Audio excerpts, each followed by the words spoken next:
देश के कई राज्यों में एसआईआर का काम चल रहा है और हमारे साथ इस बारे में बात करने के लिए मौजूद हैं भारत सरकार के पूर्व मुख्य चुनाव आयुक्त ओपी रावत जी। सर, आप इस पूरे चीज़ को किस रूप में देखें? अच्छा काम है। ये पूरे देश के मतदाता सूची के शुद्धिकरण का काम है। शुरू में ज़रूर बिहार में समस्याएं हुई क्योंकि उसमें कई चीज़ों को देखा नहीं गया था। वो अब देख लिया है तो अब मुझे लगता है ठीक हो जाएगा। सर, आज से आसाम में भी एसआईआर शुरू हो रहा है, आपको क्या लगता है? आप पहले दौरे भी कर चुके हैं वहाँ? असम में एसआईआर नहीं है, असम में सिर्फ समरी रिवीजन है क्योंकि वहाँ सुप्रीम कोर्ट में एक केस चल रहा है सिटीजनशिप और एनआरसी का, तो इसलिए वहाँ इलेक्शन कमीशन ने सिर्फ एसआर किया है, समरी रिवीजन। 8 राज्यों में एसआईआर की प्रक्रिया चालू है। अभी तक की जो मीडिया रिपोर्ट्स और आपको जानकारी है, क्या लगता है आपको? मुझे मध्य प्रदेश की जानकारी आज ही सीईओ साहब ने दी कि करीब 50% काम उनका हो गया है और बाकी अपडेशन और इस सब का काम चल रहा है और अगले 7-8 दिन में हो जाएगा। सर, अपोजिशन लगातार आरोप लगाता रहता है एसआईआर प्रक्रिया पे। एक पूर्व मुख्य चुनाव आयुक्त होने के नाते आपको क्या लगता है? देखिए, अपोजिशन की भी बात कुछ हद तक जायज़ है क्योंकि समय कम है। 1 महीने के अंदर ये सब कर लेना थोड़ा मुश्किल काम है और पहले जब भी एसआईआर हुआ है तो कई महीनों का समय रहता था और इलेक्शन उसके साल 2 साल बाद होते थे।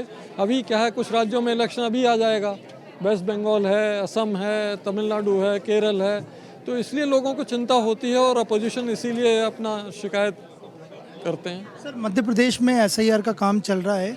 भोपाल जो कलेक्टर हैं वो बड़ी सख्ती वापरे हुए हैं। बीएलओ जो ड्यूटी पे समय पे नहीं जा रहे थे, सुपरवाइज़र, उनको सस्पेंड किया गया है। एक्चुअली ऐसे कामों में सस्पेंड करना या इस कैरेट और स्टिक की पॉलिसी अपनाना ये ठीक नहीं है।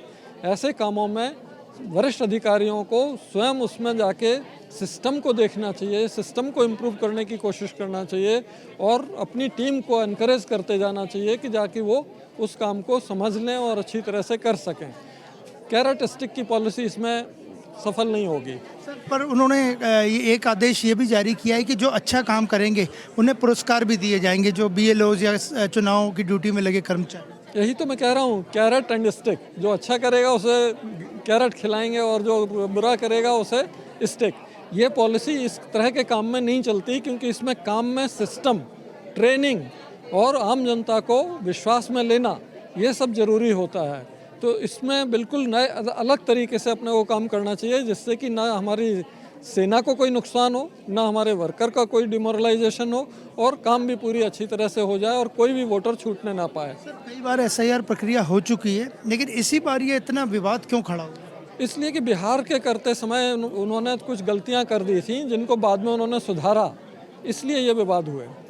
गृह मंत्री जी, केंद्रीय गृह मंत्री जी का बयान था कि घुसपैठियों को रोकने में एसआईआर से मदद मिलेगी। ये सब मुझे नहीं लगता कि ठीक है क्योंकि घुसपैठियों की पहचान एसआईआर के माध्यम से नहीं होती है। उसके लिए अलग सिटीजनशिप का प्रमाण लेना होता है, अलग प्रक्रिया है। उससे मुझे नहीं, इसीलिए इलेक्शन कमीशन ने कोई घुसपैठिए जो निकाले गए हों बिहार में उसकी कोई सूची जारी नहीं की है। आगे आपको क्या लगता है, जब तक ये प्रोसेस सभी राज्यों में जितने में भी चल रही कंप्लीट होगी तो ओवरऑल इसका क्या निचोड़ निकल के आएगा? आपका क्या अनुमान है? मुझे ये लगता है कि अच्छी मतदाता सूची होगी और वोटिंग परसेंटेज भी बढ़ेगा और चुनाव अच्छे होंगे। अपोजिशन जो लगातार आरोप लगा रहा है वो सही मान रहे हैं आप? नहीं, देखिए, उनके आरोपों में कुछ हद तक सही होना से ही ये बता रहे हैं कि जो भी उन्होंने बताए हैं उन पे अपने को एक्शन लेना चाहिए और जो भी हमारे बीएलओ की तकलीफ है उस पर भी हमें कुछ एक्शन लेना चाहिए। ये भोपाल की बात करें, आखिरी सवाल, बहुत से लोग जो ओवरसीज़ में रहते हैं या फिर जिनकी डेथ हो गई है उनके नाम भी मतदाता सूची में कई वर्षों से लगातार आ रहे हैं। नहीं तो उसमें देखिए, ये deduplication software, photo recognition software, इन सब से इलेक्शन कमीशन हटाती जाती है। 2023 में बहुत इनको हटाया गया, तो इसलिए ये धीरे धीरे कम होते जाएंगे और एसआईआर में भी कम हो सकेंगे।